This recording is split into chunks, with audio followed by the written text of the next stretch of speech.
Good morning everyone, welcome back to Mano teachers channel.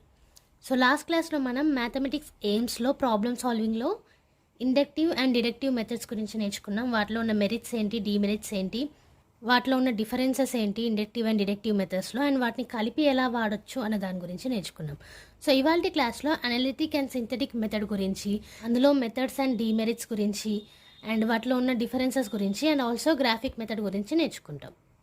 So ఇక్కడ చూసుకున్నట్టయితే మనకి analytic method and synthetic method కూడా problem సాల్వింగ్లో 2 methods. ఇవి మనకు already induction and deduction method గురించి తెలుసుకున్నాం. ఇవాళ analytic and synthetic method.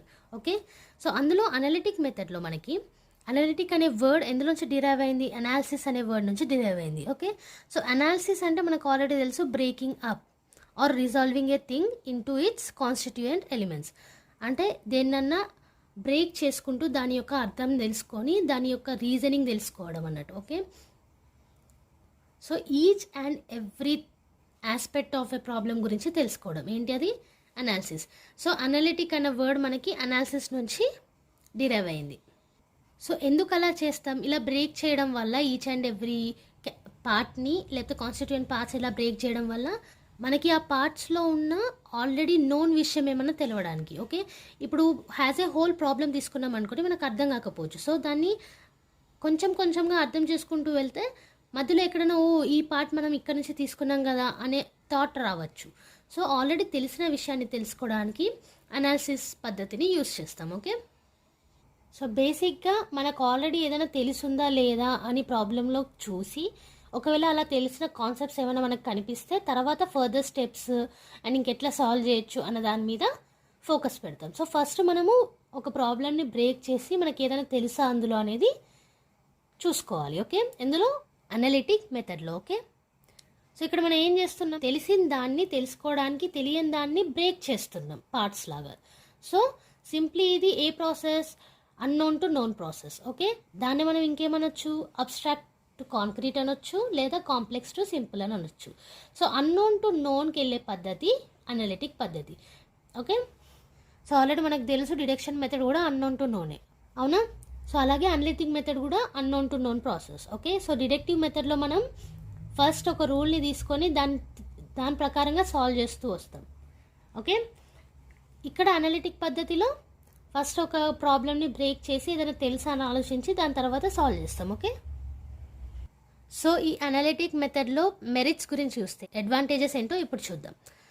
So doubts అనేటివి ఎక్కువగా ఉండే మైండ్స్లో, పిల్లల మైండ్స్లో. అలాగే ఎవ్రీ స్టెప్ అనేది జస్టిఫైడ్ ఉంటుంది. ఎందుకు అనంటే మనం ఈచ్ అండ్ ఎవ్రీ ఆస్పెక్ట్ని బ్రేక్ చేసి దాన్ని అర్థం చేసుకున్న తర్వాత ప్రాబ్లం అనేది సాల్వ్ చేస్తున్నాం. సో ఎవ్రీ స్టెప్ కూడా జస్టిఫికేషన్ ఉంటుంది, రీజనింగ్ అనేది ఉంటుంది. ఓకే, అండ్ ఇది ఒక సైకాలజికల్ మెథడ్. ఓకే, ఇది మనకి అనలిటిక్ మెథడ్.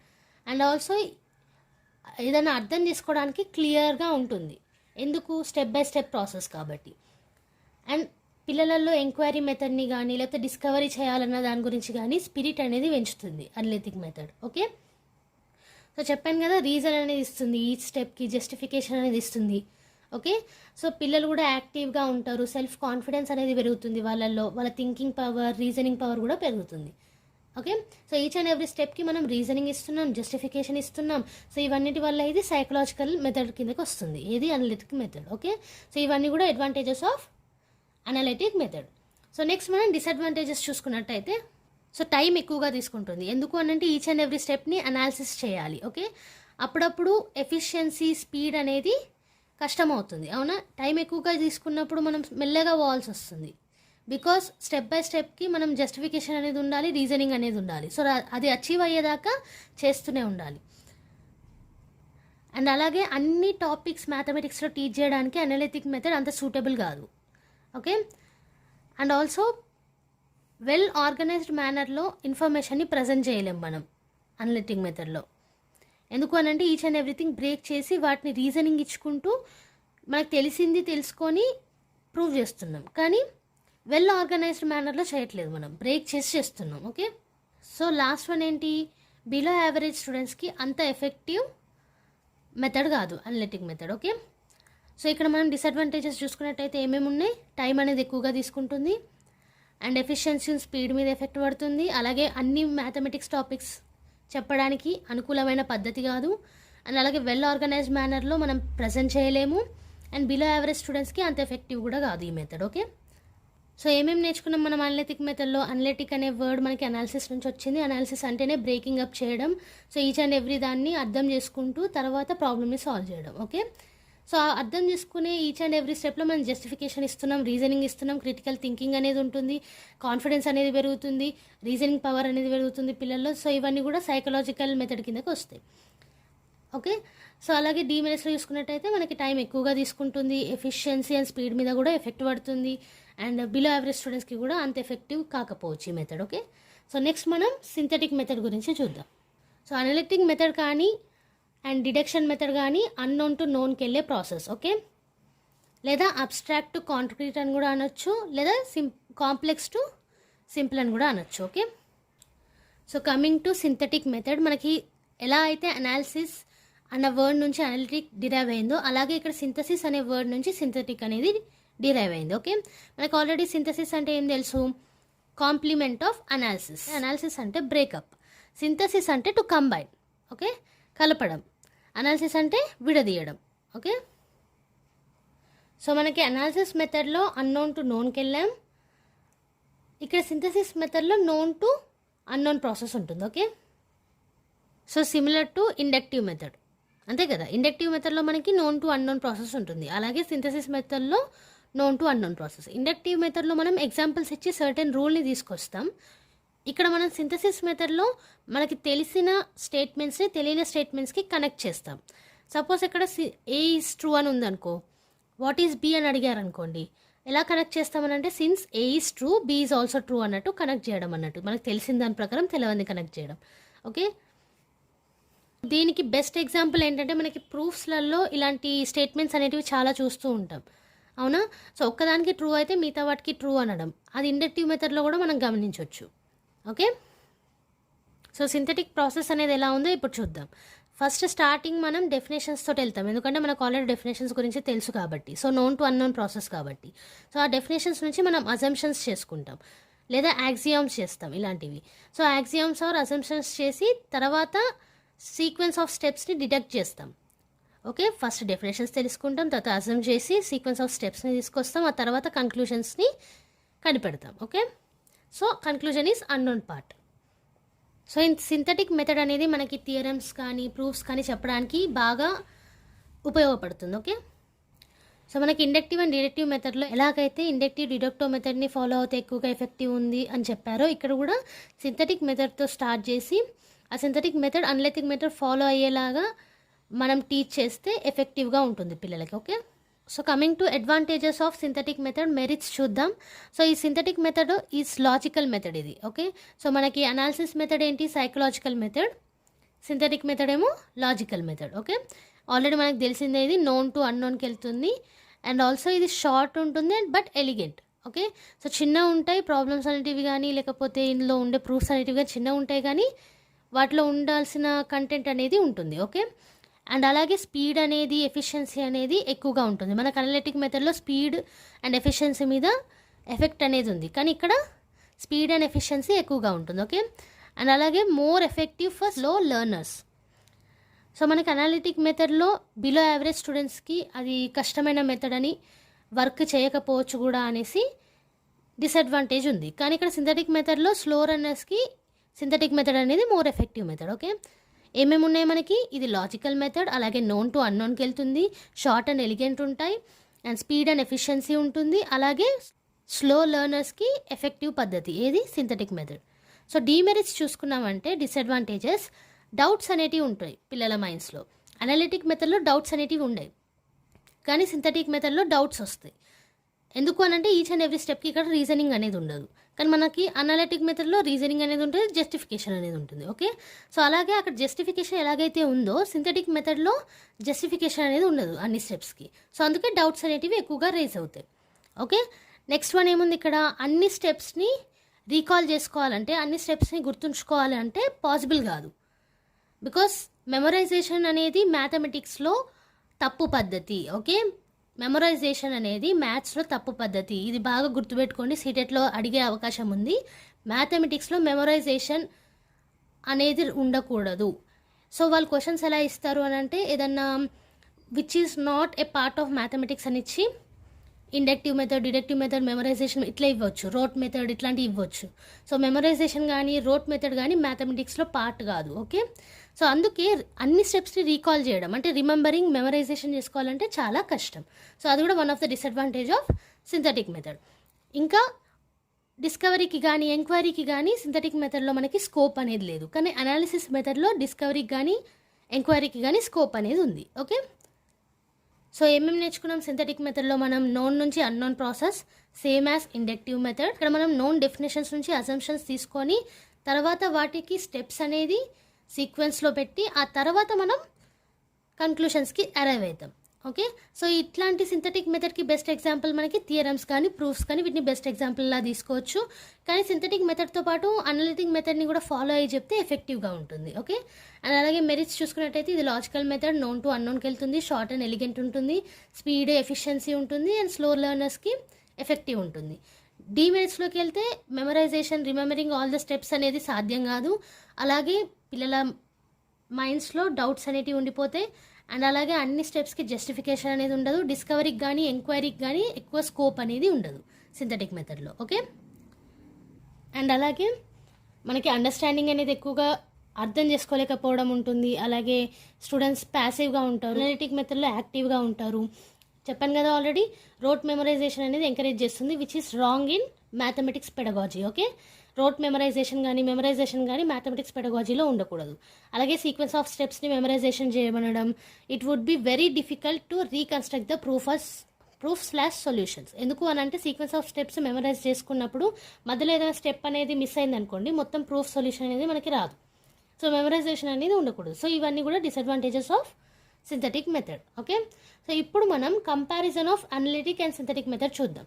సో మనకి ఇండక్టివ్, డిడక్టివ్ మెథడ్లో కూడా కంపారిజన్ అనేది లాస్ట్ క్లాస్లో చూసాము. సో ఇక్కడ అనలిటిక్ను సింథటిక్ మెథడ్ది చూద్దాం.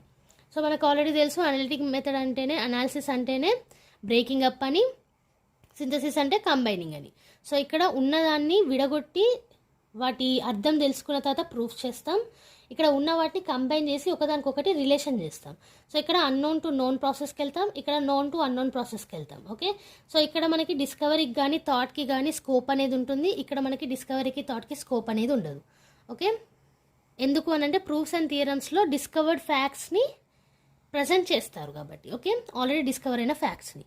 అండ్ ఇక్కడ మనకి లెంతీ ఉంటుంది, ఎక్కువ టైం, ఎక్కువ వర్క్ అనేది పడుతుంది. ఇక్కడ లెంతీ ఉండదు, షార్ట్ ఉంటుంది, పాయింట్ టు పాయింట్ ఉంటుంది, అలాగే ఎలిగెంట్ ఉంటుంది, ఉండాల్సిన కాన్సెప్ట్ మొత్తం ఉంటుంది. ఓకే, సో ఇక్కడ మనకి వ్యాలిడ్ రీజన్స్ అనేటివి ఉంటున్నాయి, జస్టిఫికేషన్స్ అనేటివి ఉంటున్నాయి, ఈచ్ అండ్ ఎవ్రీ స్టెప్కి ఉంటున్నాయి. కానీ సింథటిక్ మెథడ్లో ఈచ్ అండ్ ఎవ్రీ స్టెప్కి మనకి జస్టిఫికేషన్ అనేది ఉండదు. అండ్ అలాగే ఇక్కడ మీనింగ్ఫుల్ లెర్నింగ్ అనేది జరుగుతుంది, ఎందుకంటే ఈచ్ అండ్ ఎవ్రీ స్టెప్కి మనకి రీజన్స్ అనేటివి తెలుసుంటాయి కాబట్టి. కానీ ఇక్కడ రోట్ లెర్నింగ్ అనేది జరుగుతుంది. సో మెమరైజేషన్, ఓకే, అది మంచి పద్ధతి కాదు. ఓకే, సో నెక్స్ట్ ఇక్కడ మనకి రీడిస్కవర్ చేయడానికి స్కోప్ అనేది ఉంటుంది. ఇక్కడ ఒక్కసారి మర్చిపోతే మళ్ళీ ఈజీగా మనము గుర్తు తెచ్చుకోలేము, అంతే కదా. ఇప్పుడు మెమరైజేషన్ చేసినప్పుడు మధ్యలో ఎక్కడైనా మర్చిపోతే ఆ తర్వాత అది మనకి గుర్తురాదు. ఓకే, సో నెక్స్ట్ వన్ ఇక్కడ ఒరిజినాలిటీ ఆఫ్ థింకింగ్ అండ్ రీజనింగ్ని ఎంకరేజ్ చేస్తుంది. సో థింకింగ్ కానీ రీజనింగ్ కానీ ప్రాముఖ్యత ఉంది ఇక్కడ మనకు ఓన్లీ మెమరీ వర్క్కి మాత్రమే ప్రాముఖ్యత ఉంది. ఓకే, ఇది ఫార్మేషనల్ కిందకు వస్తుంది, ఇది ఇన్ఫర్మేషనల్ కిందకు వస్తుంది. ఓకే, ఇది సైకలాజికల్ మెథడ్, ఇది లాజికల్ మెథడ్. సో ఈ అప్లికేషన్ అనేది మనకి ఇండక్టివ్ రీజనింగ్ కిందకు వస్తుంది, ఈ application deductive reasoning. Okay, so inductive రీజనింగ్లో అప్లికేషన్ ఏంటి? Analytic method. అలాగే డిడక్టివ్ రీజన్ అప్లికేషన్ ఏంటి? Synthetic method. సో అందుకే సిమిలారిటీస్ ఉన్నాయి. ఓకే, అండ్ ఇక్కడ ఇన్ఫార్మల్ అండ్ డిస్ఆర్గనైజ్డ్ ఉంటుంది, అంటే వెల్ ఆర్గనైజ్డ్ కాదు అని చెప్పాను కదా డీమెరిట్స్లో, డిసడ్వాంటేజెస్లో అదే అనమాట. సో ఇన్ఫార్మల్ ఉంటుంది అండ్ డిస్ఆర్గనైజ్డ్ ఉంటుంది. కానీ సింథటిక్ మెథడ్లో మనకి ఫార్మల్ ఉంటుంది, సిస్టమేటిక్ ఉంటుంది, ఆర్డర్ ఉంటుంది. ఎందుకంటే ఆల్రెడీ చేసిన డిస్కవర్డ్ ఫ్యాక్ట్స్ కాబట్టి వాళ్ళు ఫార్మల్గా వెల్ ఆర్గనైజ్డ్ వేలో మనకి ప్రజెంట్ చేశారు. ఓకే, ఇక్కడ మనకి ప్రాసెస్ ఆఫ్ థింకింగ్ ఉంటుంది, ఇక్కడ ప్రోడక్ట్ ఆఫ్ థింకింగ్ ఉంటుంది, అంటే ఇక్కడ మనమే థింక్ చేస్తాం, ఆల్రెడీ వాళ్ళు థింక్ చేసింది చదువుకుంటాం. ఓకే, ఇక్కడ యాక్టివ్ పార్టిసిపేషన్ అనేది ఉంటుంది పిల్లలది, ఇక్కడ పిల్లలు ఎక్కువగా యాక్టివ్ పార్టిసిపేషన్ ఉండదు, ప్యాసివ్ లెర్నర్స్లా ఉంటారు. ఓకే, సో ఇవన్నీ differences of analytic and synthetic method. So ఈ డిఫరెన్సెస్ గురించి కూడా ఒకసారి చూడండి, చాలా ఈజీగా ఉంటాయి. మీకు ఇండక్టివ్ అండ్ డిడక్టివ్ వస్తే అనలిటిక్ అండ్ సింథటిక్ మెథడ్ ఈజీగా అర్థమైపోతుంది. So known to unknown, unknown to known, వీటి గురించి గుర్తుపెట్టుకుంటే ఈచ్ అండ్ ఎవ్రీథింగ్ మీరు ఈజీగా రాయగలుగుతారు ఓకే ఎగ్జామ్స్లో. సో మనకి ఆల్రెడీ అనలిటిక్ అండ్ సింథటిక్ మెథడ్లో కంపారిజన్లోనే చూసాం కదా ఎంత ఆపోజిట్ ఉన్నాయో. As inductive and deductive method last క్లాస్లో మీకు చెప్పినట్టే ఇండక్టివ్ అండ్ డిడక్టివ్ మెథడ్ రెండు ఆపోజిట్ ఉన్నాయి ఓన్లీ వాటి పద్ధతుల్లో, బట్ అవి రెండు కలిసి కూడా చాలా వరకు ఎఫెక్టివ్గా పనిచేయొచ్చు ఓకే. సో ఇక్కడ కూడా అనలిటిక్ అండ్ సింథటిక్ మెథడ్ అనేది కలిపి కూడా మనం యూస్ చేయొచ్చు. సో ఇండక్టివ్ అండ్ డిడక్టివ్ మెథడ్లో ఎలా అయితే inductive method deductive method and deductive method inductive మెథడ్కి ఇంటర్ రిలేషన్ ఉందో, ఇక్కడ కూడా అనాలిసిస్ మెథడ్ అనేది సింథసిస్ మెథడ్కి లీడ్ చేస్తుంది, అలాగే సింథసిస్ మెథడ్ అనేది అనాలిసిస్ మెథడ్ని క్లియర్ చేస్తుంది. సో ఈ రెండు ఒకదానికొకటి కాంప్లిమెంట్ చేస్తున్నాయి. సో రెండు ఒకదాన్నొకటి కంప్లీట్ చేస్తున్నాయి ఓకే. సో ఎలా అంటే అనాలిసిస్ అనేది మనకి అర్థమయ్యేలా చేస్తుంది ప్రాబ్లమ్ని, అలాగే సింథసిస్ అనేది మనకి ఫ్యాక్ట్స్ని తెలిసేలా చేస్తుంది. ఆర్డర్లో మనం నేర్పించామనుకోండి analysis method and synthetic method use చేసి పిల్లలకి ఎఫెక్టివ్ లెర్నింగ్ అనేది జరుగుతుంది. సో ఫర్ ఎగ్జాంపుల్ సో మనం ప్రాబ్లమ్ టీచ్ చేసినప్పుడు సింథటిక్ మెథడ్లో వాళ్ళు కూడా ఆ ప్రాబ్లమ్ని చెప్పడం అన్నట్టు ఓకే.